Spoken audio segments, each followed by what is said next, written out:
virtual story time with the Lillooet Public Library. My name is Christina and I'm the Children and Youth Program Coordinator, and I'm very happy to see you today. I'm grateful to be able to read to you from the territory of the Stotliam Nation here in Lillooet. Our theme in this week's virtual storytime video is maple syrup season. Did you know that February to April is maple syrup season in Eastern Canada? Before we get to our story that teaches us all about how maple syrup gets made, we're going to sing a welcome song. So please join me. Come along and sing with me, sing with me, sing with me.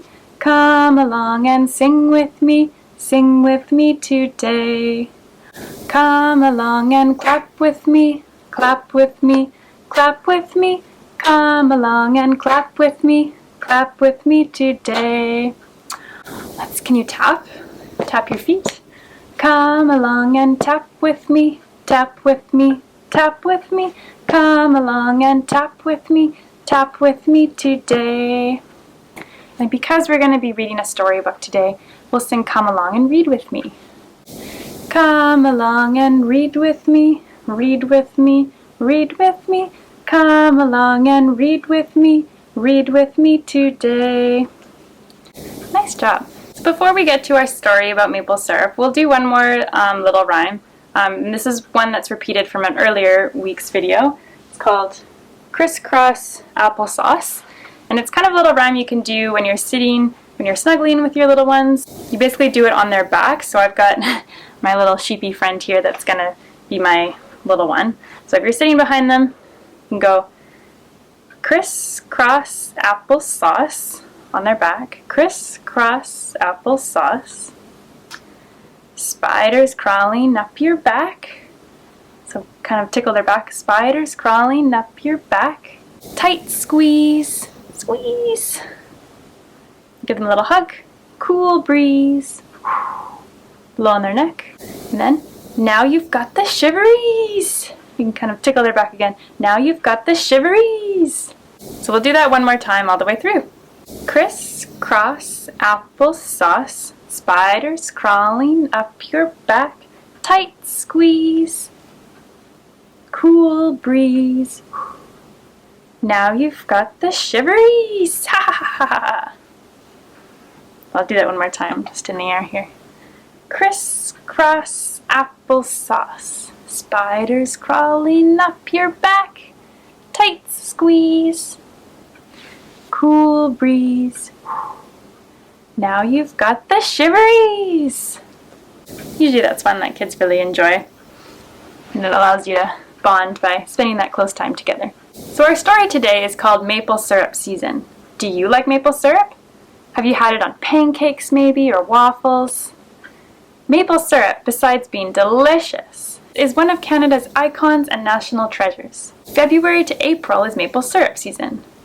Did you know that Canada produces 80% of all the world's maple syrup? And most of that gets made in Quebec. Sirop d'érable, c'est incroyable. I have a silly poem for you called Maple Syrup by Melanie Mazurek. It goes like this. Maple syrup on my pancakes. Maple syrup on my nose. Maple syrup in my hair. On my chin and on my clothes. Lick it off my fingers. Lick it off my nose. But if it fell upon my feet, should I lick it off my toes? That's a poem by Melanie Mazurek. And no, you probably shouldn't lick it off your toes. Do you ever wonder how maple syrup gets made? It comes from maple trees. People tap into the trees, collect the sap that runs in the early spring, and boil it down to make the syrup. We're going to learn more about this process in our story called Maple Syrup Season by Anne Permel and Jill Weber, published by Holiday House, New York. Maple Syrup Season. This story takes place in the eastern US, probably in the state of Vermont, but we could imagine it taking place in Quebec or Ontario, somewhere where they've got sugar maple trees that can make maple syrup. So we're in a snowy forest setting, and it's probably around late February, maybe March. Uncle John leads the horse. It pulls the sled that carries Hannah and Hayden through deep snow. They are breaking out a trail from the farmhouse to Grandpa's sugar bush. Sap is running in the old sugar maple trees. So a sugar bush is basically a stand of sugar maple trees. It is the time that the Brockwell family comes together to make maple syrup. Grandpa drills a hole and hammers in a spout. He hangs a bucket. Soon the first plunk of sap hits the metal bottom. Plunk. Sap's rising, Grandpa shouts. The family cheers and claps in mittened hands. Woo!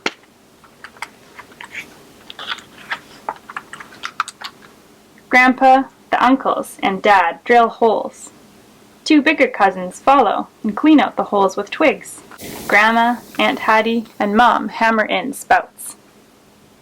Hannah and Hayden hang the buckets while three younger cousins put hats on them.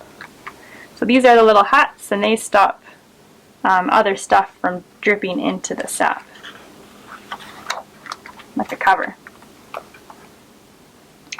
The sun fades as the last bucket and hat are hung. If there is warm sunshine, the buckets will fill with sap in a day or two. If the wind blows freezing air, the sky is thick with clouds, it will take longer. I'll keep an eye on the buckets, Grandpa says. Grandma will telephone when it's time to take the sap to the sugar house.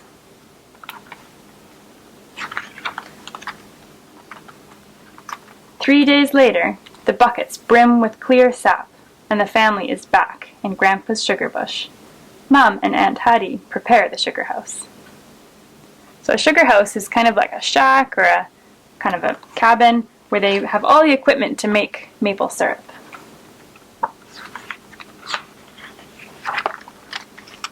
Dad helps the uncles pour sap from the tree buckets into gathering buckets, and then into a giant barrel on the sled. That's what they're doing there. Uncle John leads the horse to the sugar house. It takes all of the grown-ups together to tip the big barrel. A stream of sap flows down the gutter to the storage tank.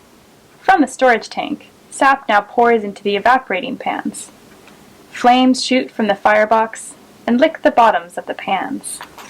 Ooh, you see? There's fire in here, pouring the sap there, and it's going to evaporate. The sap bubbles and pops as it boils. Boiling sap must be carefully watched. Not enough heat, and it will not turn to syrup. Too much heat, and the sap burns or even explodes. Uncle Fred's job is to feed the fire. Grandpa tests the temperature. Dad and Uncle John take turns skimming the sap to remove dirt and bark. A whole family affair. A maple fog fills the sugar house and rolls out the windows and door. It's sheeting! Hooray! It's syrup! Hooray! Hannah and Hayden's cheeks are mapley wet. The temperature in the finishing pan creeps to 100 degrees Celsius. Grandpa whoops, "It's sheeting!" The children cheer, "Hooray!" as the sap is now syrup. Uncle John opens the spigot, and a golden stream cascades into a bucket. He closes the spigot, and Grandpa sees if the hydrometer floats. If it does, the syrup is poured through a flannel-lined funnel into a filtering tank. Grandpa pours syrup into a small sample jar to grade it. The first batch of syrup is pale gold, or fancy grade. The syrup that comes next is darker. It's called grade A. The last syrup of the season will be darkest and sweetest. It's called grade B. Tonight, a maple moon will rise when Grandma tucks in Hayden and Hannah alongside the cousins. Meanwhile, the grown-ups work in the sugar house, making syrup until sunrise. It takes quite a long time. The sun tops the trees, and snowflake wisps float on air. After breakfast, Hannah and Hayden smooth down a mound of freshly fallen snow with brand new rakes. Grandma dribbles warm syrup, which quickly turns from sparkling rivers and ponds into chewy, sweet taffy. Sugar on snow! Grandma calls only once. The family comes running. They drop to their knees and pick up the taffy. Grandma has forks for Mom and Aunt Hattie, who like to twirl the candy before eating it. Even Grandpa and Grandma kneel beside Hannah and Hayden. The whole Brockwell family grins and laughs. They know that the sugary treat means spring will be coming soon. And that's the end of the story called Maple Syrup Season. But I'm going to read a little bit from the back called Maple Syrup Lore. Did you know that Indigenous people were the first to make maple syrup? During the moon called the Maple Moon, tribes would hold festivals to celebrate spring and maple syrup season. It was the Indigenous people who taught European settlers how to make maple syrup. I'm just going to show you the picture on the back because it's a nice family picture of everyone enjoying their breakfast with maple syrup. I hope you enjoyed that story, learning about how maple syrup gets made. If you eat a lot of maple syrup, your hands and your face might get all sticky. So we're going to sing a hand washing song. It's to the tune of Frere Jacques. And it's a good one to remind, or to sing around kids to remind them to wash their hands for that 20 seconds. Especially during this global pandemic. Reminders about hand washing and songs that can make it easier and more fun are definitely helpful. So, tops and bottoms, in between, scrub them all together, now they're clean, squeaky clean. And we'll do that again. Tops and bottoms, in between, scrub them all together, now they're clean, squeaky clean. That's all we have time for this week. I hope you can maybe enjoy some maple syrup on pancakes this weekend. Thanks for listening to Virtual Storytime with the Lillooet Public Library.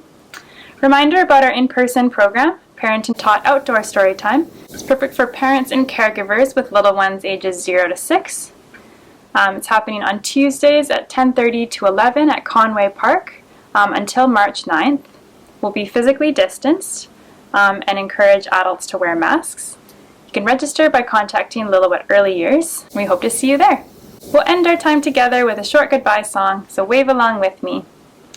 Goodbye, everyone. Goodbye, everyone. Goodbye, everyone. It's nice to see you today.